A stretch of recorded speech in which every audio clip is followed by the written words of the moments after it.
Сайн мэцгоноо сонсогчдоо Idea Plus подкастын ээлж дугаар эхэлж байна. За энэ удаагийн дугаарт бид ер нь ажил амьдралаа яаж авч явах юм бэ? Гол асуудлууд дээр ямар өнцгөөс харах ёстой юм бэ гэдэг сэдвээр ярилцахаар онлайн компани спорт хувцсны сүлжээ үйлдвэрийн захирал Чимэд Очиртой уулзаад байна. За цаг гаргаж байгаа тань маш их баярлалаа.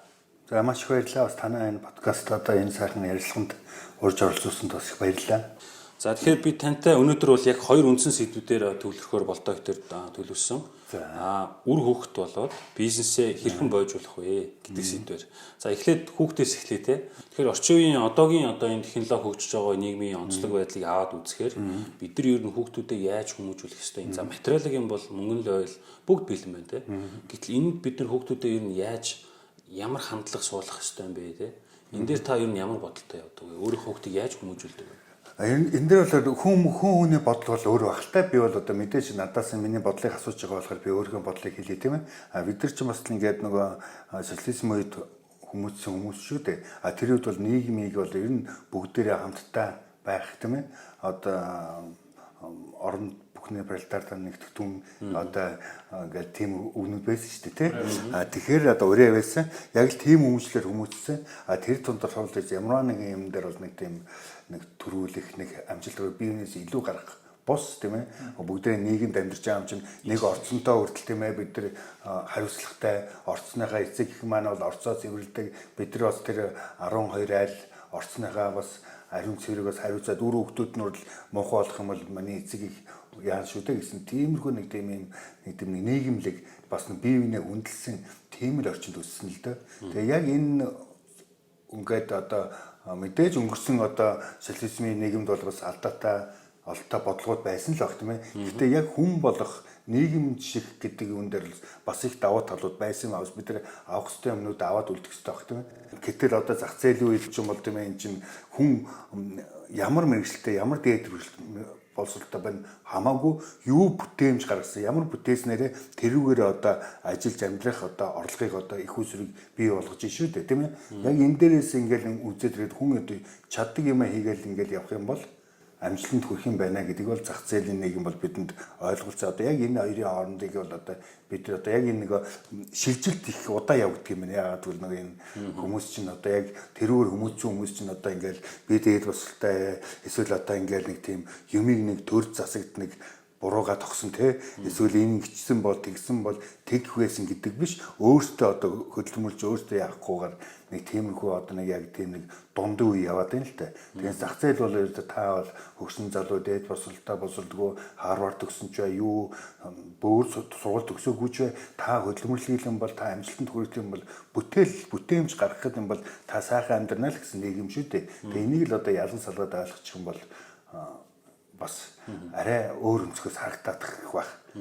Тэр дундаа задлаад асууя л одоо жишээ нь хүүхдүүдээ ер нь мөнгөтэй харьцаж сурах дээр ер нь юу юунд анхаармаар байдаг одоо таны жишээн дээр асууж байна. Би бол ингэдэг юм ерөөсөө миний зүгээс болон бусдыг тийм байхасаа гэж би боддог. Би өөрөөхтөө бол ямар нэгэн хэн нэгнээс нэг төрүүлээсээ хэн нэгнээс илүү байгаасаа тийм ээ гэдэг хандлага нь өгдгөө маа. Хамгийн гол нь чи нөгөө олонтойгоо хамт байх ёстой, хүнд тустай байх ёстой, хүнийг хайрлах хэрэгтэй. Хүүхдтэй бид нар одоо ингээл зах зээлийн нийгэмд одоо хүмүүс янз бүрийн юм хийцгээж байна. Бид нар хүүхдтэй л нэг өв хөрөнгө үлдээх их бодоод байхгүй ингээд нэг байшин материалыг те нэг тийм юм байшин нэг орон байрын үлдээч ахаад нэг орон байр үлдээч юм бол энийг бас түрээслээ цаадах амжиж байх таа гээл тийм ээ. Тэгээл одоо ингээд нэг дандаа нэг зөвхөн өөрийнхөө хүүхдэд те болсон бэлдээ зөвхөн өөрийнхөө хүүхд бэлдээд идэх байхгүй. Тэгэл боловсролд ингээл янз бүрийн л аргаар үздэг баг тийм. Гэхдээ би өнөөдөр яг энэ явж байгаа шатанд бол би арай мэдээж хүний амьдрал янз янз л байгаа баг тийм. Тэгэхээр одоо ихэнх маань одоо өөр хөвгтдээ л нэг тийм материалын юм үлдээхийг бол зорддог. Гэтэл би бол хүүхдтэй мэдээж яг эдэртэй адилхан явж болно л та. Гэтэ бол би хүүхдтэй бол нэг тийм байгаатай сэтгэл хангалуун байгаасаа тийм ээ. Тэгээд өөрөө тийм ээ ямар нэг юмыг бүтээж тийм ээ. Одоо орон байртаа болоод машинтай болоод энэ их тийм хүүхд өөрөө олж аваасаа. Тэрэн дээрээс олж авахын тулд тэр хүүхд бол хөдөлмөрлөнтэй тийм ээ. Тэр хөдөлмөр чинь өөрөө хүмүүжил واخгүй юм. Өөрөө бас тэр хүүхдийг айгүй тийм зүг болох болоод байгаа байхгүй тий. Тэгээ дараа нь тэрнээсээ кайф аавн тийм ээ. Нэг 20 насны төлөвшил, 30 насны төлөвшил, 40 насны төлөвшил яг энэ маягаараа ингээд явах юм бол хүүхд маань хүмүүжээд буруу зүрх юм руу орчихгүй байх. Хит юм бэлдээд өгчих юм бол нөгөө юм бэлэн хүүхд өөр юм хүсэндээ тийм ээ. Цаг заавих гарна өөр юм юм. Яхаар бид нар одоо нэг баян байх гэдэг чинь одоо ямар ойлголт юм бэ гэдгийг л одоо ойлгох гэдэг л да. Одоо эндээс чад өөр юм гарах гэдэг шүү дээ тийм. Баян байх чи одоо юугаар баян байх ёстой юм? Эд хөрөнгөөр баян байх ёстой юм уу? Эрүүл мэндээр баян байх ёстой юм уу? Найз нөхдөр баян байх ёстой юм уу? Гэхээр манайх ч одоо дэндүү материалын тал руугаа ингээд баян байх гэдэг нь. Гэтэл хүн бүхэн тэрбумтан болох боломжгүй шүү дээ. Гэхдээ хүн бүхэнд ад жаргалтай амьдрах бүрэн боломж өгөх байхгүй. Тэгэхээр харах өнцгөө л өөрчилж хэрэгтэй. Тэгэхээр одоо би бол боддгийн хүн бүхэн одоо өөр хөвгтдээ материал юм өгөхийн оронд харин ирээд нийгмээ эрүүлжүүлчих юмсан. Тийм ээ. Гой нийгэмтэй ямар ч бидний өөр хөвгтүүд ажиллаж амьдрах тийм ээ. Таатай нөхцөлийг бүрдүүлэх тийм нийгмийг бид нийлж яагаад бүтээчих юм бол тийм ээ. Дараа нь бидний хүүхдийн хүүхдүүд сайхан нийгэмд баян улсад амьдрах хэрэгтэй байхгүй. Гэтэл өнөөдөр бол арай өөр л өнцөг болчиход байна л да нөгөө нэг зах зээл ихээр дэндүү нөгөө нэг хүний мөнгөтэй болох, үр хөвгтөө үлдээх. Тэгээ дээрэс нь харах өнц нь болохоор мөнгөтэй болохын төлөө өнцгөө ингээд тавьчихар чинь нөгөө нэг яг тэрний рүүгээ улаараад эхлэхээр одоо эрүүл мэндэ алдах юм тийм ээ. Дээрэс нь тэгэл одоо ажиглалтай амьдрах, үр хөвгтөөгөө хүмүүжлийг алдах юм. Тэгэл өөрийнхөө бас ажиглалтай амьдрах мөч тийм ээ, гэр бүлийн дулаан гурван амьсгал энэ бүхнийг алдчихад байгаа байхгүй. Гэтэл дараа нь мөнгөтэй болсны дараа энэ өнгөрсөн цаг хугацаа бид нар эрүүл мэнд гэх болон бүхэл юмыг бид эргүүлээд худалдаж авч чадахгүй шүү дээ. Ерөөсөж чадахгүй. Гэхдээ мөнгөтэй болсон байдаг. Гэтэл энэ нь бол биш юм байна тийм ээ. Тийм болохоор бид нар ингээд харах үзгөө өөрчлөөд нийгэм рүүгээ яваад тийм ээ. Ингээд явах юм бол одоо бид нар ирээдүгөө одоо яг өөр хөнгө юу үлдээх гэдэг талаас айгүй сайн бодолцох хэрэгтэй юм шиг л би санагдаад энийг л одоо би их түгээдгий штэ энэ. Тэгэхээр та хүмүүс сонсоод гайхаж магадгүй танаа ер нь хэдэн хүүхэдтэй вэ? Тэгээд таны хүүхдүүд хэдэн настай вэ? Таны одоо хүсэж байгаа шиг ер нь хүмүүжиж байна уу? Тийм. Би ч одоо өөрөө нөгөө нэг миний одоо энэ өөрийн харах хандлага зөв буруу юу гэдэг нь одоо миний үр хүүхдүүдийн ирээдүйн амьдрал харагдах байх. Гэтэ би нэг алдахгүй байх гэж бодож байна. Би одоо хүүхдүүдээ нэг тийм нэг байгаатай сэтгэл хангалуун байгаасаа чи гуталчин байсан ч тийм ээ гуталчнаа игээд тийм ээ тэрнийхээ орлогоороо сайхан амьдраасаа заавал чамаас илүү хүн нэгэн байж болно класс унаад хажуугаар чинь сүнгэнэх залуу байж болно тийм ээ эсвэл өөр тавьж байгаад одоо том хаус авчаа тийм ээ өөрөндөө баригдаад ингээ явж байгаа бас хүн байж болно. Гэтэ чи өргүү бол баян гэж үгээдэг шүү дээ тийм болохоор өөрийнхөө жаргалаараа тийм ээ сэтгэл хангалуун яваад өөртөө цаг зүгөө зарцуулаад гэр бүлийнхээ дулаан руу амьсгалыг бий болгоод ингээд нэг тийм сэтгэл хангалуун амьдраасаа гэж бодож байгаа. Гэтэл би ганцаараа тэгж бодох нэг өөр. Бид бүгдээрээ тэгж бодох юм бол бидний нөгөө ирээдүйн хойч үе маань ямар ч ажил хийсэн цалин амьдралд нь хүлцээтэй тийм ээ. Нийгэм нь баталгаатай, шудраг нэгдэр нэг хоёр гээд одоо асуухад хүн одоо их хурлын гишүүнээс ахуулаад хууль гэгээд хамгийн доод нь одоо ингээд ямар ч юм гэдгийг бүгд ингэж юм хариу ойлгомжтой амьдрах юм бол хүнд айгүй ажиглал ирэх юм байл да. Одоо л бид нар ч ойлгомжгүй болчиход шүү дээ. Яагаад гэнэ мэдэхгүй одоо хинээс ч асуусан нөгөө хариулт нь өөр гараад байгаа байхгүй. Тэгэл хин улс төрчид бол таалагдахын тулд 3 гэж гаргаад хин нэг ингээл одоо яг зүгээр би ингээд тооноор жишээ авч шүү. Тэрнээс хүмүүс нэг мэдээж хоёр л гэж хэлж штэ гэдэг хүмүүс авч бодохгүй л байх та тийм үү яг ийм хүн нэг тийм нийгмийг л үлдээмээр байна. Тэгээ бас нэг хүн гэдэг амьтан чинь нөгөө нэг хүний шунал хязгааргүй. Тэгэхээр нөгөө нэг хүн гэдэг амьтан чинь нөгөө нэг байнга л орлого олох хэрэгтэй юм байна. Байнга л нэг том байх хэрэгтэй юм гэдэг үзлээсээ нөгөө улс орныхоо нөгөө нэг тийм потенциал нэгэл нэг даваад байгаа байхгүй. Гэтэл гадагшаага тэлэх биш нэ одоо нөгөө гаднаас одоо нэг их мөнгө зээл оруулж ирэл эн чинь бид өөр хөвгөдөд хоочд зээл үр үлдэн шүү дээ тийм ээ. Бид нар ч өртөө байна гэдэг чинь бид нар хүү мөнгөө төлнө ихээр чинь бид нар үр хоочдоо үлдээгээд байгаа байхгүй. Гэтэл бид нар чинь тэгээ тэр мөнгөөрөө шин одоо ямар нэг юм өөртөө ажил аваад ингээд нөгөө нэг тийм нөгөө бизнесийн нэг тийм устдал болж хуурчаад байна да айгүй харамсалтай л байдгийн.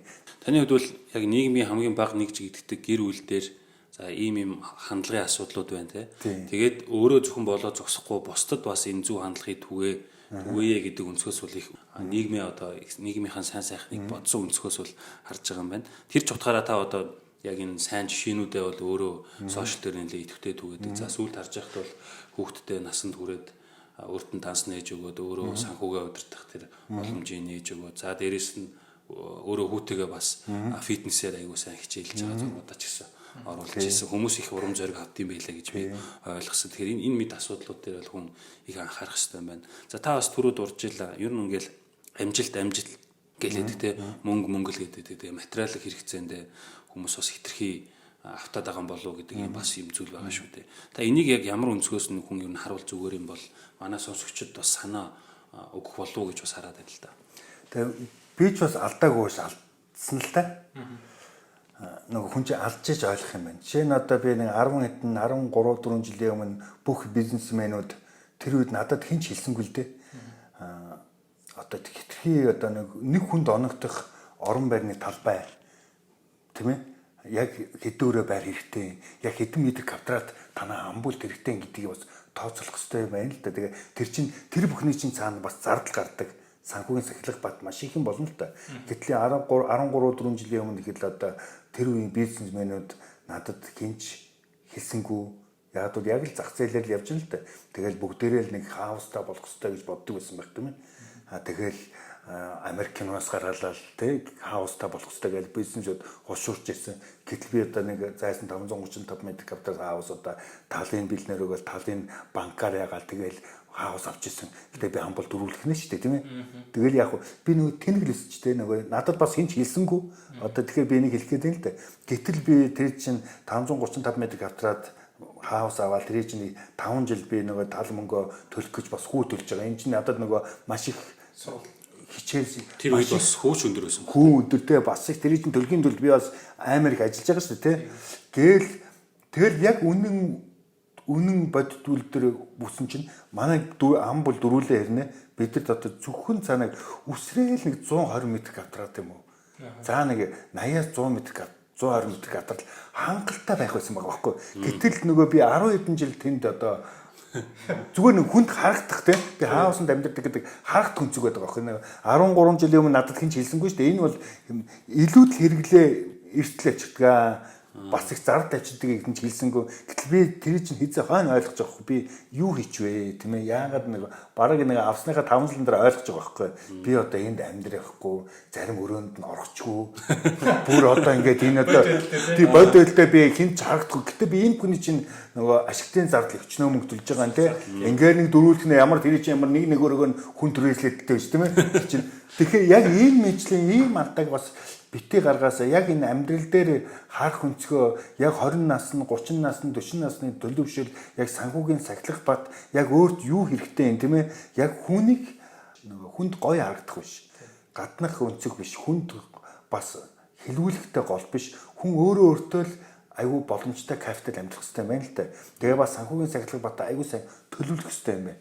Тэгэхээр би хэлээд 21 насны 30 насны төлөвш 40 насны төлөвшөлтэй яг ихэр ингээд нэг санхүүгийн сахилга бодож зардлуудыг аяг сайн тооцчих хэрэгтэй байна л да. Тэгэхээр зарлаа тооцохоор орлого нь гараад ирэх юм байна. Орлогоо бас тооцохоор орлогын нөгөө нэг хязгаараа тодорхойлцохоор чинь хүнд нөгөө боломжууд нөгөө өөр нөгөө сурч боловсрох боломж гараад ирэх юм. Гэр бүлдээ өнгөрөх боломжууд гараад ирэх юм. Өөр хөвгдөө хүмүүжтгэл боломжууд бүх юмд гараад иж байгаа байхгүй. Тэр яг иймэрхүү байдлаас маш их алж байна. Энэ дээр чинь зөв би зөв хаус руу жишээ авч байгаа боловч хүмүүс одоо машин дээр тийм ээ. Энэ Улаанбаатар хотод 3 өрөө байраа зараад сумынхаа наадамд ланд 200 зээлээр авч явсан гэдэг одоо явган яриа хүртэл байдаг шүү. Үгүй тий наа чинь бүр боддог байхгүй тэр чинь миний таньдаг 5 хүүхэдтэй төсвийн байгууллагад ажилладаг 2 аав ээж хэрэг байхгүй таньдаг л хүн. Таньдаг залуу шүү дээ. Гэтэл тэр хоёр чинь одоо сумынхаа наадамд аймгийн наадамд очихын тулд байраа барьцаанд нь тавиад 200 маш аваа явж байгаа байхгүй. Тэгэд 3 хоногт хүнд харагдах гэдэг шүү дээ гоё те. Гэтэл тэгэл ирсэн нөгөө ажлын хажууд гэр нь хажууд нь болохоор тэр хооронд машин хэрэг байхгүй. Тэгээ машин даана эргүүлээд зарахаар нөгөө шинэ машин чинь номер авчаар шууд үнэн буун. Тэгээ хүүгээд тэр хоёр гээд 200 та боллоо гээд тэр хоёрт одоо ямар ч тийм цалин нэмэгдэхгүй шүү дээ тий. Гэхмэслийн ингээл бид нэг харагдах хэлбэр Монгол хүн чинь тэгэл хүнд муугаа үзүүлэхгүй гээл жижигч юм байна л да. Нэрээ хичээгээл тий. Нэрээ хичээгээл энэ хандлага яг юун дээр их тод харагддаг вэхээр автомашины зээл наадмын өмнө амар их огцон өсдөг. Хөрөнгөний зах зээлийг хүмүүс бас хувьцаагаа нэлээд зардаг юм шиг байна. Тэр үед их хувьцаа ундаг. Их бэлэн мөнгөний хэрэгцээ гэл тэр үед бусдад харуулахын тулд их өргөө зарлага хийдэг юм болов гэсэн зүгээр ажиглалт байсан. Тэгэхээр амьдрал гэдэг бол тэр чигээрээ хариуцлах юм байна. Ерөөсөө л хариуцлах. Та ямар сайхан амьдрээ, сайхан гоё ажиглалтай байгвал таны хариуцлага шалтгаалдаг юм байна. За хойдон жилээс халаад өгнө л биш тийм ээ. За яг насанд одоо яг би залуу байна дөө тий. Гэхдээ нас тогтоод тэгээ бас балдан да тий. Энэ биш юм байна. Ерөөсөө цаг тутам минут секунд бүр ерөөсөө залуугаас ахуулаад хариуцлах юм байна. Тооцоолол юм байна. Төлөвлөгөө юм байна. Тэгэхээр өөрийнхөө нөгөө олж байгаа мөнгөнийхөө зөв зарцуулалт юм байна. Одоо бэрийн тувц гэлээ чинь тий. Бид нар одоо тэгэл бэрийн тувцыг одоо брэнд гэж чинь одоо ингээд манай одоо нэг подболк гэхэд л одоо нэг 25,000-аар зарж байхад брендийн подболк 75,000 багтай. Тэр нь ганцхан лого шүү дээ тий. Ганц лого. Гэхдээ материал стайл бүхлөө нь ижлэг. Тэгэхээр одоо ингээд Монголын үндэсний үйлдвэрийн одоо подболк өмсчгөр одоо муу харагдах гэдэг юм уу? Найк өмсчгөр одоо найзууд нь найк өмсч харагдах юм уу? Адидас. Тэгэхээр нэг юм энэ ч нэг ядуу сэтгэлгээний дор ядуу орнуудад ингэж нэг тийм том компаниуд одоо энэ дэлхийн одуудыг нөгөө тоглоод рекламд нь тоглуулад нөгөө маркетингийн зардал чинь айгүй өссөн шүү дээ. Тэгээд тэр нөгөө яг үнэн бодит үннээсээ тэр подболкны чинь үн өсчээд байгаа байхгүй маркетинг. Тэгээ яг тэр үнийгээр л яагаад нөгөө хүмүүсийн сэтгэлгээнд нөгөө тэрийг өмсгөх нь гоё. Тэгээ энэ бүхний чинь цаана нөгөө амьдралын нөгөө нэг шаардлага санхүүгийн сахилах бод үүрэг хариуцлага гараад иж байгаа байхгүй. Тэгээ бусдад сайхан харагдъя гэсэн тэр хүсэл за зарим нь магадгүй зарим нэг нь магтаж байгаа тэр магтаал үнэтэй байгаа даа надад тий. Нэгдүгээр тийм хоёрдугаар хүмүүс бас нөгөө хүнийг харахтаа гаднах яг мөнч нь харахгүйгээр тий гаднах өнцгөөс нь хардаг байхгүй.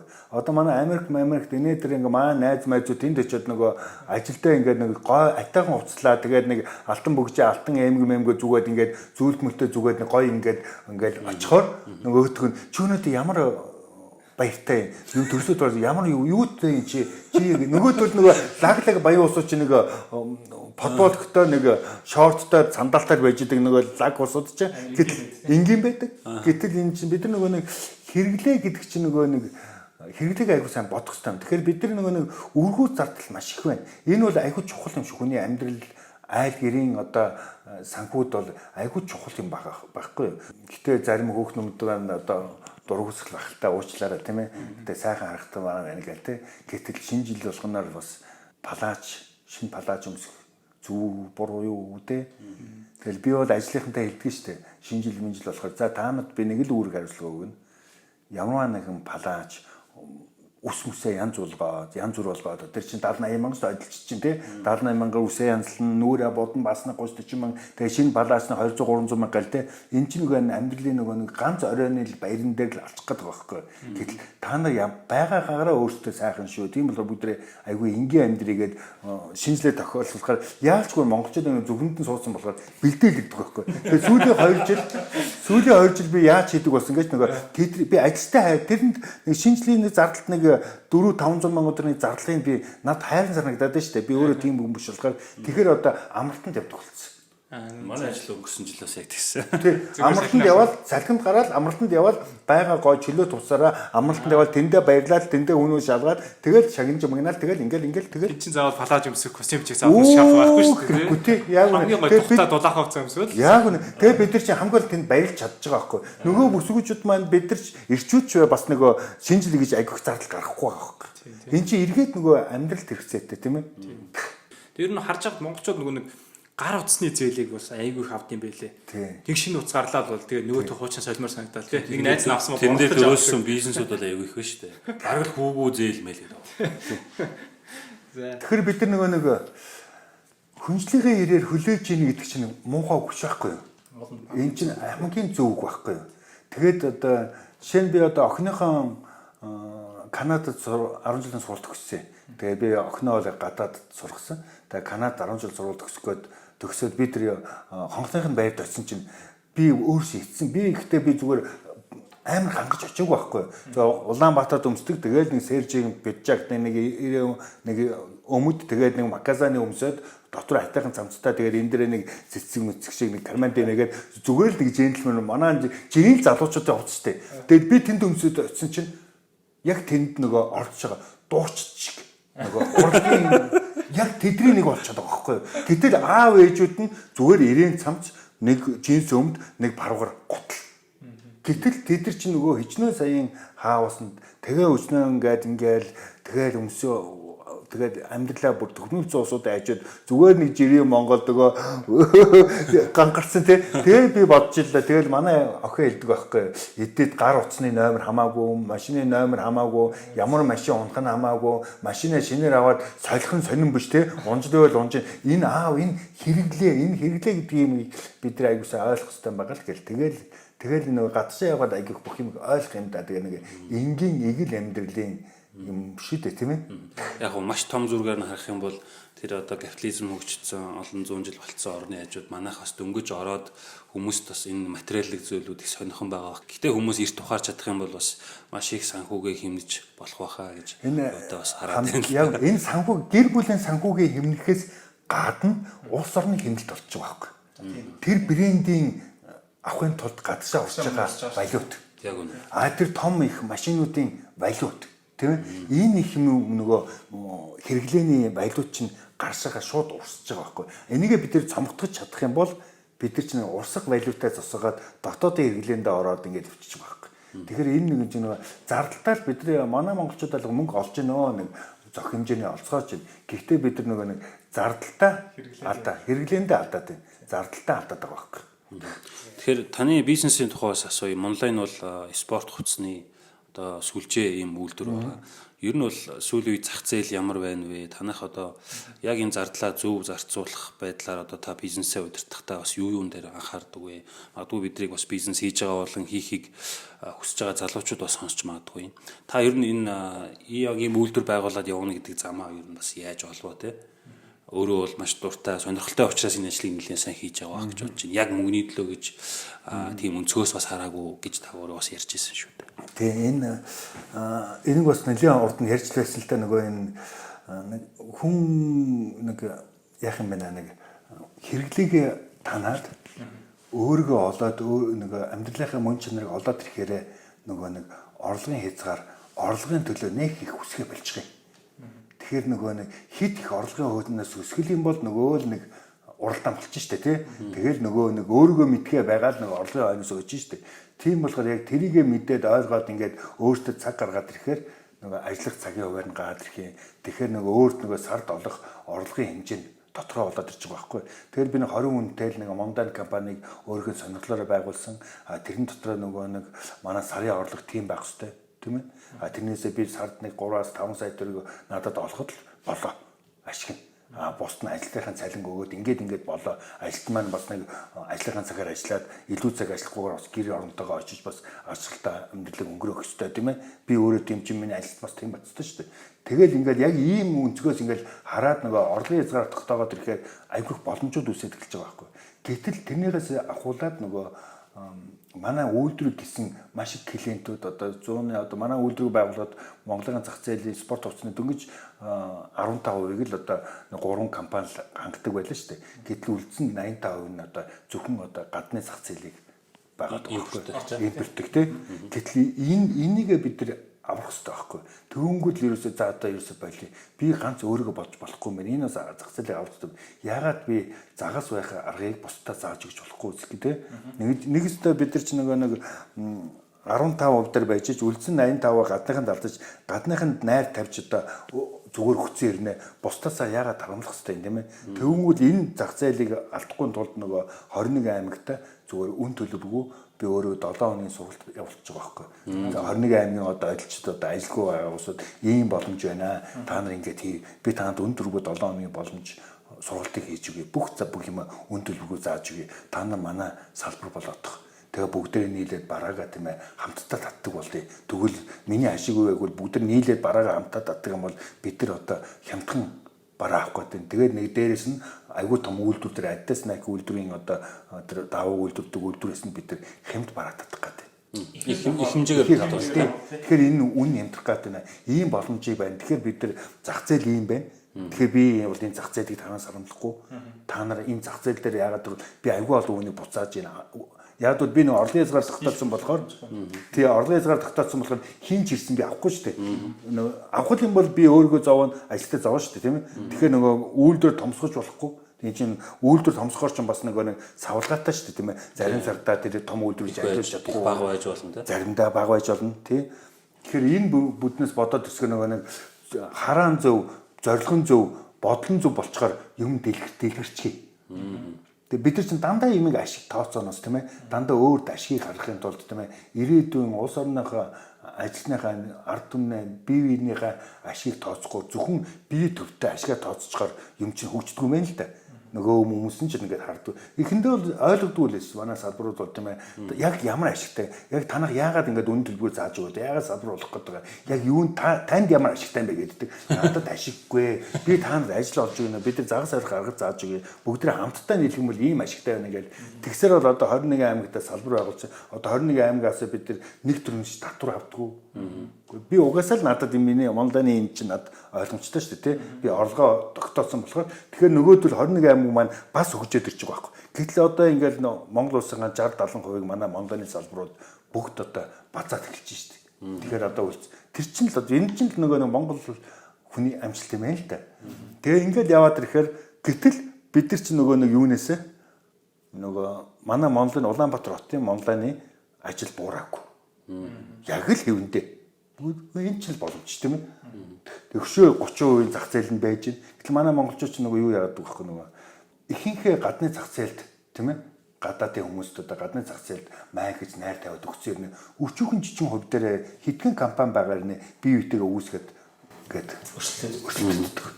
Гэтэл бид бол хамтрагч өрсөлдөгч нь юу вэ гэвэл гадны зах зээл байхгүй. Ингэж л харж эхлэх хэрэгтэй юм байна. Тэгээ бие биендээ дэмтэй тустай ах юм бол Монгол улс хөгжиж шүү дээ. Тэгээд бие биенээ дэмжиж юм бол тий одоо дорж дондгийг дэмжиж, дондгийн дулмайг дэмжиж, дулмай нь одоо нэг талхаж гэрээ нөгөөх нь нөгөө нэг юугаа ингээл үндэсний үйлдвэр дэмжиж явчих юм бол Монголын хөгжил нь ойрхон байна гэж бодож байна. Тэгээ та өөрийнхөө компанийн үйл ажиллагааг бол ингээд айтайхан хэмжээнд хүргээд тэгээд салбарынхаа асуудлыг бол их өргөн хүрээнд нь харж агаад өөрөө сайн дураараа оролцоод явснараа бол айгүй бас бусдад ашигтай өөртөө ч хэрэгтэй зүйлийг айгүй амжилттай хийж чадсан юм байна гэдгийг бол эндээс харж байна л да. Тэгээд одоо улс энэ чинь хийх гээд хийж чадаагүй. Ямар ч компани хийх гээд хийж чадаагүй. 21 аймаг салбартай болно гэдэг чинь бас том юм шиг дээ. Баг үйлдвэрэл. Яг хөө тэр банк тэр элдв янз юмуд салбар нээж болох л багталтай. Гэтэ зөвхөн үйлдвэрээр зөвхөн одоо дотоодоо үйлдвэрээр 21 салбартай болно гэдэг чинь том амжилт байхгүй. Тэгээ одоо ч хүмүүс одоо манай яам тамгын газар яаж хийчихв яа ингээд бидний одоо зориод ингээд байгаа болохгүй байх гэдэг. Гэтэл энэ чинь нөгөө нэг бүх юм ингээд айгүй энгийн. Тэгээд ойлгомжтой болохоор хүмүүс дуртай нэгж юм л дээ. Тэрнийхээ хүчинд бид нар нийлээд бараа материалаа айгүй хямд татдаг болсон. Тэгэхээр хамтын хүчүүд эндээс харагдж байна л да. Та энэс өмнө бас нэлээд олон бизнес байгуулж исэн, хүмүүст байгуулж өгч исэн гэдэг ярьжсэн шүү дээ. Энэ дундаас яг уу одоо тань тийм сургамж усан алдаа юу байв те ингэж харж болтгүй юм байна гэсэн тийм жишээ байвал тийм кейс байна уу?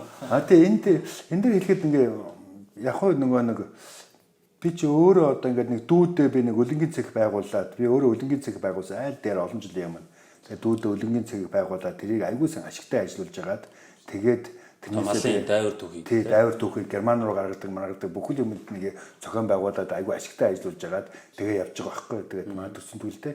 Тэгээд явхтаа л хэлж байгаа байхгүй. За чи ашигаа одоо олсон ашигаа тийм мөнгө гэж бодоорой. Эргэлтээ хөрөнгө ямар бүх юмыг ерөөсөө мөнгө гэж битээ. Энэ бол эргэлтээ хөрөнгө шүү. Энүүгээ эзэж орж болохгүй. Чи ашигаараа л чи хүснээ хий.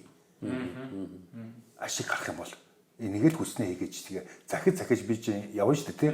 Тэгэл яасан жил нөгөө угаасаа тэдэн үеийн ашигтай ажилтг юм чинь ингээл нөгөө маа дүү чинь банкнаас зээл аваад тэгэл нөгөө машин аваад гаас аваад тий байш аваад тий.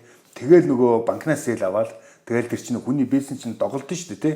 Тэгэл нөгөө ашигн дээр чинь нөгөө банкны хүү нэмэгдчихэж байгаа. Тэгээл ир чинь сараа хүү явахаар зүгүүлээд ирэхэд чинь зарим сартаа чинь тушаахгүй болно. Хэрвээ өргүү хүүгүү элдгүү байсан бол тэр чинь нөгөө хүн алдахгүй шүү дээ тий. Гэтэл нөгөө нэг зардалууд маш их гараад ирэхээр нөгөө алдаж ирээл нөгөөх нь одоо дампуурчих шээ тий. Тэгэхээр ингээл бид нар айгуу сайн нөгөө нэг мөнгийг айгуу сайн тооцох хэрэгтэй юм шиг байна. Тэгээ нөгөө ашгийг ашиг тооцож эргэлтээ өрнгийг эргэлтээ өрнөг тооцож хэрвээ ашиг гарах юм бол өргөтгөл бодож байгаа бол өргөтөлтөө бас тусгаад тийм ээ. Хэрвээ банкнаас зээл туссан жахан бол их л зөв 7 амжиж тий судалж иж тооцоолж иж яг потенциал зах зээлээ судалж иж авахгүй бол хамаа намаагүй ингээд аваад их юм бол бас эрсдэлтэй юм бэл. Гол нь та одоо энэ санхүүгийн чиглэлээр одоо нэгтлэн бодох бүртгэлийн чиглэлээр сураад ийм одоо амьдрал дээр сайн хэрэгжүүлээд байна уу? Эсвэл өөрөө ингээд яг хичээгээд судлаад энэ санхүүгийн мэдлэгийг одоо олж авбаа. Таны хувьд жишээ юу байв? Би ч өөрөө нөгөө нэг нэгтлэн бодох мэрэгчлээ юм л дээ. Нэгтлэн бодохоор төгссөн. Тэгээ энэ санхүүгийн мэдлэг бол заавал нэгтлэн бодохдоо бодохгүй хамаагүй шүү дээ. Энд чинь ерөөсөө зүгээр нөгөө нэмэх хасах үржүүлэх хуваахын л тоо шүү дээ. Энийг бол 10 жилд үзэж байгаа шүү дээ, тий. Тэгэхээр л нөгөө тэрийгээ бол хамгийн гол нөгөө нэг бодит л баймаар байгаа байхгүй. Ерөөсөө бүх амьдралыг бодит хармаар байна. Тэгэхгүй бол нөгөө нэг хөөрсөн сэтгэлээр нөгөө нэг төвчөнд байхаа мөнгөөл төрөвчөнд байгаа гэж бодохгүйгээр ирээдүйд орох ашигыг ороод ирсэн ашиг мэд тооцож нэг зардал гаргахаараа л алдчихад байгаа ч тийм. Би бол хэзээ ч тэгдэггүй ерөөсөө. Ирээдүйд орох ашиг бол би ашиг тооцдгүй. Тэгэл өнөөдөр яг надад гарт баригдаж байгаа мөнгийг л би мөнгөнд тооцож тэрүүгээрээ би бүх юм хийдэг байхгүй. Та бас залуу бизнес эхлүүлэх гэж байгаа залуучуудад нэлээд зөвлөгөө өгд юм байна. Эндээсээ жишээ дуртахгүй одоо амжилттай болсон кейсүүд ч байт юм уу. Ер нь залуучууд бизнес ихээр ер нь юун дээр алдаад байна? Төрөөнийх шиг таны хэлдгээр нэг ашиг гэж хараад байгаа болохоор бас алдаад байна уу те? Тэр харах үнцгийн асуудал дээр бас асуудал юм байна. Тэгээ энэ ямар нэгэн бизнес эхлэхэд нөгөө нэг мониторинг өөртөө их мониторинг сайн судалгаа хийх хэрэгтэй байна. Би яг юу хийж байгаа. Тэгээ хийж байгаа юм байна одоо эгүй энгийн шүү дээ тийм бизнесмен гэдэг чинь базимен гэдэг одоо нөгөө загвар хөнгөс үг шүү дээ тий загвар байдал тий. Тэгэхээр нөгөө бизнес ихэд нөгөө дөрвөн байгаа шүү дээ. Хизээ хаана хинт юугаар тий энийгээ л тодорхойлох хэрэгтэй байхгүй. Хизээ хаана хинт юугаар энийгээ иглээ тодорхойлчих хэрэгтэй. Энэ бодит байна уу бодит биш байна уу? Ерөөсөө л энэ бизнес чинь судалгаа шүү дээ. Ерөөсөө тэгэл тэрэн дээрээ үндэслээд ингэж болох юм бол хийхээ өмнө их гоё юм би нөгөө их багаар ингэж амталж хийх хэрэгтэй байхгүй. Одоо ингээд багаар үнэхээр мөн үү баг ингээд нөгөө нэг болохоо байсан ч баг өөрөө нураад унчихгүйгээр тий эхлээд амтлаад үзэх хэрэгтэй.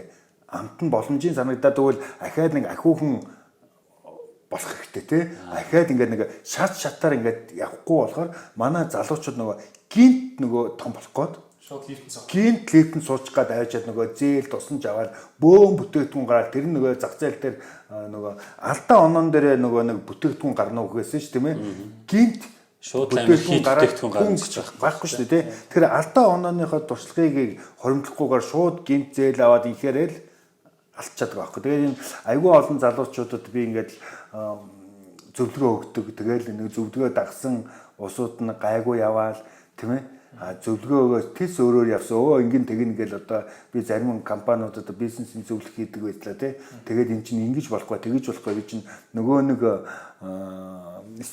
юу гэдэг вүлээ нөгөө нэг долоо будалсан чон гэдэг лээ тий. Тэр шиг одоо ерөөсөө бүх юм мэдчихэж байна шүү дээ. 30 хэдэн жил одоо ингэ бизнесээр явсан учраас ингэж болдгоо маа ингэдэггүй маа гэхэд одоо өөр болсон. Одоо ийм байна гэдэг ингээ зөрөө тийсэн усууд ерөөсөө дампуурч шүү дээ шууд. Тэгээ эн чинь ерөөсөө болохгүй гадаг байхгүй. Ерөөсөө нөгөө судалгаа нөгөө хөөрлөөр эсвэл нэг жоохон нэг юм ашигтай ажиллахаар одоо нэг юм ашигтай ажиллаад байна шүү дээ тий. Тэр ашигтай ажиллахад тэрэндээ нэлээд баталгаажуулж дараагийнхаа юм жижиг орохгүйгээр бас залуучууд энэ тэндгүй агих юм руу орчихно. Босон болоогүй агих юм руу ингээд одоо би үл алдартай бизнес мундаг бизнесмен болоо чадж ийн гээл ингээд 5 зас 10 удаа энэ тэндгүй босон болоогүй агих юм руу орохороо нөгөө үндсэн одоо орлоготой юм ааж нөгөө зарим ингээд юунууд нь чигдээд тэрнийгээ ашиг хуваагаад тэгээд хаяа хайч болохгүй ингээд агих юм алдаанууд гараад байгаа байхгүй. За тухайн нэг салбарын бизнес рүү орлоо гэхэд одоо энэ болохгүй цаашдын төлөвийн та одоо үнэлэхдээ яг юуг нь хардыг. Жишээ нь та одоо үйл хөдлөл одоо оюутны бизнес хийж шүү дээ. Та чинь үйл хөдлөл рүү орох уу ч гэдэг юм уу те. Салбарыг та яг үнэлэхдээ өөрийн зүгээс яаж хардаг вэ? Тэгэл тэрийг нөгөө юу шүү дээ нөгөө эсвэл их тоон мэдээлэл цуглуулах. Одоо шинэ ингээл би нөгөө онлайн гэдэг компьютерийн компанитай байсан. Дараа жил ажилласан. Тэгээд тэрнээсээ дараа нь нэг хэсэг энэ ажлынхаа юмыг байгуулахаа өмнө нэг 2 жил бас нэг Америкаас нэг уулын нэг Costco гэдэг дэлгүүрт тэрийг оож ирэх санаатай уулын бодож гордож явсан. Тэгээ яах вэ? Монголохгүй. Тэгсэн чинь юу вэ? Уучлаарай. Манайхыг тоодч юм байлээ. Тэгээ нэг хүн аавн болохгүй. Тэгэж явж байгаад нэг одоо нэг натаа хамт явсан сайнаа гэдэг нэг мундаг их нэг машин CBS-ийг хүн бүхэн таньдаа нэг мундаг дүү байдаг манай хүрээдүү. Тэр маань харин очрах энд машин би ингэж морлуулдаг гэх. Тэндээс очсон чи харин нөгөө 5 машин хүчнээс нэг 85 95 мянган доллар үнэтэй энд 145 мянган доллар зарагдаад. Тэгэл тэрнээс нь би нэг 2 контейнер авсан чинь замдаа зарагдсан. Тэгээд тэр энийг 2 жил гарan хийв. Энэ бол тохиолдол юм да тий. Тэгэл ингээд хийцэн. Тэгээ 2 жил орчим хийсэн. Тэгэл тэр чинь нөгөө зах зээл нь ханаад хүн гээд нөгөө нэг ямар нэг юм компаниг томруулж болно, гоё хөгжүүлж болно.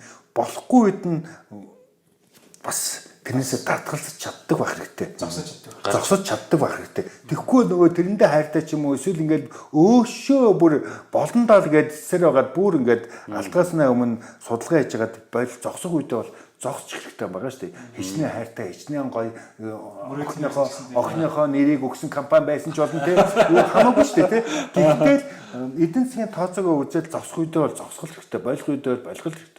Тэгэл бид чинь тэргээ болонгуудаа энэ зах зээл энэ одлынхаа ямирыг орно гэж төлөвлөсөн байсан. Тэгэл ерөөсөө хүний амьдралын одоо хэрэглээнд л одоо юу руу хорох бүх юм харагдав. Би ч спортоор хичээлдэг байхад нөгөө спортын хувцас хийлгэхээр багаараа нэг хувцас хийлгэхээр хэд газар нь байдгүй. Хэд газарт нь очихоор нэг 2 газар байсан. Тэд нар тийм ээ ойчиртай. Тэгээ сонголт муутай. Түүнд ерөөс ийм байгуул юм. Одоо хүмүүс костюм хийгээд байхад одоо социализм үед өчнөн одоо Монголын сайхан үйлдвэрүүд байсан. Тэнд ажиллажсэн 50 60 настай усууд одоо 45 50 60 та усууд байж ажиллах клиент нь байж.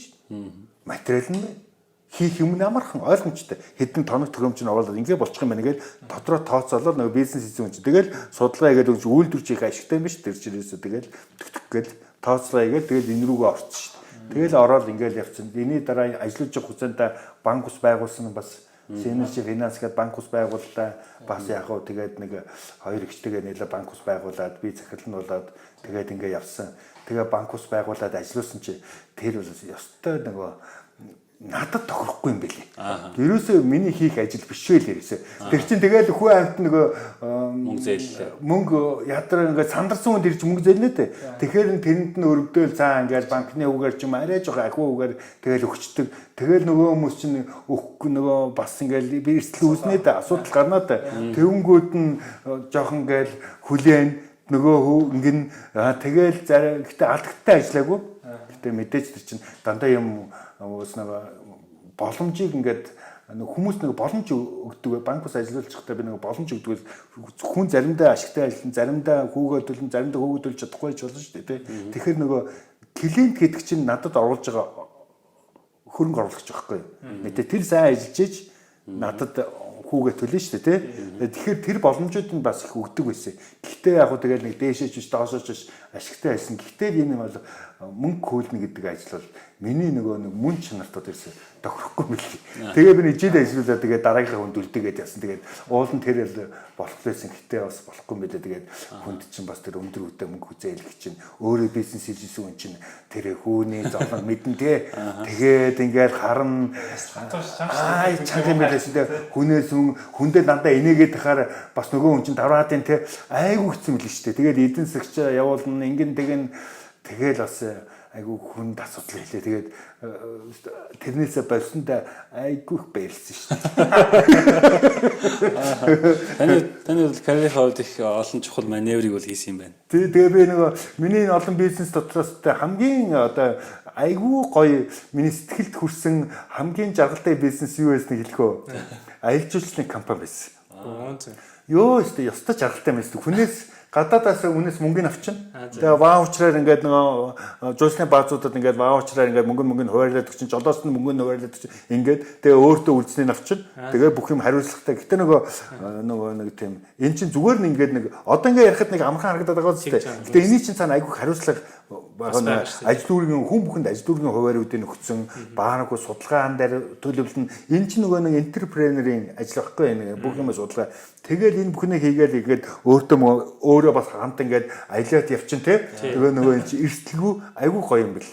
Тэгээ энэ бол надад би 2 жил 3 жилийн ажилласан компани ажиллуулахад энэ л надад айгүй таалагдсан бизнес. Ялангуяа нөгөө хүмүүс бол их амьдралаас гоё кайфыг авах гээд мөнгө зарцуулаад явж байгаа болохоор тий. Та онлайн центрийг бас ажиллаж ирсэн юм шүү дээ тий компьютерийн компани тий. Тэр бас Монголд бас баг анхдагчдын нэг баг тий компьютерийн. Манай ихч бас Радо гэдэг компаниас байгуулж ирсэн. Тэгээд онлайн центрээс тухайд бас нэлээд хүчтэй байсан. Тэгсэн. Тий бас олон түмэнд аягүй хурж ирсэн шүү дээ. Хурж ирсэн. Энэ юм баггүй нөгөө онлайн чинь би ч өөрөө нөгөө аялжуулсан компанитай байжгаад онлайн гэдэг компьютерийн компани байгуулсан. Энэ дээр одоо манай нөгөө нэг ээжийн аавын дүүгүү төмөргүү гэдэг залуу байсан. МСС ажилладаг. Бас нөгөө манай Мондөг том компани шүү дээ. МСС ажилладаг. Тэрний найз нь Гамбаа гэдэг нэг залуу байсан. Гамбаатар гэдэг. Энэ хоёр маань бас ийм компани анхнаа нөгөө төмөрхүү нь очрах ийм компани байгуулъя компьютер оруулж ирдэг 90 он юм шүү дээ тийм ийм компьютер оруулж ирэхэд одоо ийм гоё амжилттай юм байна энэ одоо ингээд өмч юм ээж найзаа алаад өгч ийн гээл тийм тэгэхээр нь одоо тийм юм судлын модлыг гээл тийм тэгэл өнгөд нөгөө төмөрхүү маань манад бас нэг миний найз байгаа Гамбаатар гээд энэ залуугаа ингээд гуруулаа хамтарч нийлгээд тэгээ гуруулаа би чи одоо нэгсэнтэй хоёр дүүд дээрээ жаргаад нээчихгүй юу нөгөө хоёр маань одоо компьютер эмс чинь урд нь одоо бас энэ компьютерийн компани тэр хоёр залуу бас мундаг бэлтцсэн бас инженер техник ажил мундаг бэлтцсэн усуд байгаа шүү дээ. Тэр хоёр маань хурж ирэл тэгэл би нэгдэл би санхүүгээ барайл нөгөө хоёр маань инженер бүх барган харуулцаа бид гур чинь гуруулаа байгуулсан байхгүй. Тэгээ бидний гурвын хамгийн том ололттой мундаг явсан амжилт нь бол юу вэ гэвэл бид нар нөгөө нэг ямар нэгэн энтэнд тендерээр компьютер шахахтай гол нь биш тийм ээ. Тендер одоо нэг улсад нэг байгууллага компьютер шахахтай бол бидний зах зээл юу юм бэ гэвэл жирийн айл өрх иргэд байя. Бидний гарах төлөвлөгөө иргэд бай. Харин эдэрт бид нар одоо тэр үед одоо $500 үнэтэй компьютерыг $1000 залдаг байлаа шүү дээ. Өмцгөө мэддэг аим алдаг байлаа шүү дээ. Төнгүүд нь би ч нөгөө нэг бас л нөгөө нэг Украинд Одесс нөгөө нэг Туркээс Дормитин гээд холиг савхийг оруулж ирж нэг курткнээс 50 цент харж зардаг байсан байхгүй бөөнддөг байсан байхгүй яг тэр школороо л одоо бүгдээ энийг бол одоо энэ компьютер гэдэг чинь ерөөсөө техник технологи ерөөсөө 2-3 сарын дотор одоо энэ дараагийн үеийг гараад ирдэг тийм ээ тийм л хурдан зарах үүднээс энийг бол эскалатор төвтүүлэх ёсгүй юм байна 2-3 контейнер орж ирэх юм бол энийг ерөөсөө маш өдөр төрийн зархины тулд ерөөсөө нэг компьютерээс нь $50-аас $100 $70 гаргаад заръя. Гэхдээ дүгнэлт нөгөө $500 компьютер чинь 560 570-аар зарч гарч байна тест. Манай борлуулалт бол алсан ш тэр чинь нөгөө нэг яг талх авч байгаа юм шиг заяа. Ингээд 5-10-аар нь авч байгаа нь гол биш. Нөгөө нэг яг хүмүүс авахтаа ингээд ойчрлоод те тэр чинь тэгээд $500 чинь үзүүлэлтээс $1000 үт компьютер бас яг одоо нэг $900 үнэтэй үнэтэй компьютерыг 1000-аар зарж байгаа шүү те яг ашиглал нэг тийм баггүй. Тэгэхэд ингээд бид нар чинь 60 хэдийг ингээд хүмүүс ингээд ойчрлаад 60 хэдийг бид нар гост уншуулаад зарж байгаа шүү дээ. 60 хэдийг зараад зардаг үлээ яг ойчрлж хүмүүс компьютер авахгүй. Тэгээд 60 хэдийг зарсан ирнэ өнөөдөр муу зарлаа шүү гэж ярьдаг л. Тэгэхээр бид нар зүгээр амар зар. Тэгээд нөө тухайн үед онлайн центр чинь айгүй сайн мундаг ажиллажсэн тий. Тэгээд хамгийн анхны одоо ширээ дагуулжуулж өгсөн бүр сурагч нартай одоо нөгөө компьютер авсан хүмүүстэй үнгүй сургалт зохион байгуулсан тий. Сургалтыг хэрэглээ сургалт. Компьютер хэрэглээ сүйдээ ном за хүмүүс ирж суудаг юм байна гүнгэдээ гарын авлага гэдэг компьютерийн гарын авлага гэдэг ном гаргаж байгаа байхгүй. Тэр ном нь их гоё. 8 настайгаас 80 настай хүн ашиглах боломжтой. Эхний ус нэнгүүд за дэлгэсэн дээр чи ийм дэлгэц гарнаа. За энэ маусаараа ингэж явгуудаа энэ дээр дарах юм бол интернет ажиллана. Интернет ажиллахын тулд дараагийн ингээд үзүүлэлт дээр ингээд А Б Б гэдэг нөгөө яг нөгөө нэг тийм номын хэлгээр биш зүгээр одоо энэ дээр таа. Тим гарахаар дээдг нь энэ дээр нь даа. Одоо ингэмэл ингээд ингэх юм бол та Photoshop та ашиглаж та. За одоо интернет ингээд ашиглаа гэдэг. Тэг ингээд бүх юм ингээд нөгөө нэг юм зузаан ном гаргаад тэгээ зарсан маш их тийм маркет менежмент айгу мундаг үзүүлэлтүүл тийсэн л те. Тэгээд хамгийн онлайн чинь нөгөө нэг бид нар чинь нөгөө өөртөө нөгөө нэг өөртөө нөгөө нэг хүн гэдэг амтэн чинь нөгөө нэг өөрсдийн бас нэг хобби байж тээ тий. Ирээдүйн иймтэй болчих, тиймчээ болчих гээл тий. Тэгэл өөрсдийн хоббидээс бол компьютер онлайн зэдэр маань бол ерөөсө гуруулаад дараа нь одоо ингээл одоо өөрөөсдийнхөө хоббийнхаа ажлыг хийгээл тэгэл салсан тий. Гэтэ 10 жил өстой бас л Монгол бас компьютер нэлээд сайн хангасан л та. Хангасан нэлээд тий. Сайн хангасан тий. Тэр нь ч бас хүмүүсийн тэр шинэ юм сурах зүйлд бас эргээр нөлөөлсөн. Яг цаг үеч цаг үед гоё таарсан тий. Тэгэхээр нөгөө нэг бага ашгаар ихийг олно гэдэг чинь тэр байна л да. Бид нар чинь хэрвээ нэг 500 дахин нуглаад яах юм бол амжилттай болооч үгүй ч үү тийм ээ. Гол нь эргэж сурдан байгаад байвал бас мөнгө төгжихгүй бизнес дээр бас их харуулжтай зүйл юм шиг байна. Үлдэгдэлүүлдэхгүй бас. Үлдэгдэлүүлдэхгүй тий. Техник бол хэцүү шүү дээ тий. За тэгэхээр баярлалаа. Өнөөдөр өөрийн бизнесүүд дээр одоо ямар туршлага олж авч ирсэн. За гол нь тий материалыг зүүст яаж хандах хэвтэй тий. Гэр бүлийн тэр үр хөвгтөө хүмүүжүүлэх гэх мэтлэн эдгээр чухал асуудлууд дээр маш үнэтэй өөрийн туршлагаасаа хуваалцсан танд маш их баярлалаа. Таны дараагийн ажил үүсэлт чинь маш өндөр амжилт хүсье. За тэгээ манай сонсогчид манай подкастаас ганц ч гэсэн одоо санаа олж авсан бол одоо манай подкастын зорилго биелэхэд тэрэ. За баярлалаа танд. За баярлалаа. Би бас тэгээд гинт ингээд орж ирээд ярьцлага авсан болохоор ингээд би бас ингээд нөгөө их л хамт шимээл бас зарим юм ойлголтгүй ярьсан байхаа уучлаарай. Тэгээд сайхан тэгээд өөрсдийнхоороо бас ойлгоод бас авах юм аваад хаях юм хаяад тэгээд өөртөө дүгнэрээ хамгийн эцсийн үр дүнд хэлэхэд бол бид мөнгийг олж чадчихна. Гэтэ бид санхүү дээрээ сахилга бат дээрээ хэрэглэн дээрээ маш их алдаж байна. Энэ зардлыг энэ хэрэглээгээл хүн бүхэн бод шийдмээр байна тийм ээ. Тэгээд ирээдүгөө харах өнцгөө өөрчлөмөр байна тийм ээ. Заавал биевнээсээ төрүүлэх албагүй, биевнээсээ илүү баян байх албагүй, биевнээсээ уралдах шаардлагагүй харин зүгээр байгаагаа сэтгэл хангалуун болоод нийгмээ харин эрүүлжүүлээд улс орноо эрүүлжүүлчих юм бол их сайхан амьдрал бидэнд ирээдүй байгаа шүү гэдгийг л одоо та бүгдтэй онцолж хийж бүгдэнд нь амжилт хүсье да. За баярлалаа. За баярлалаа.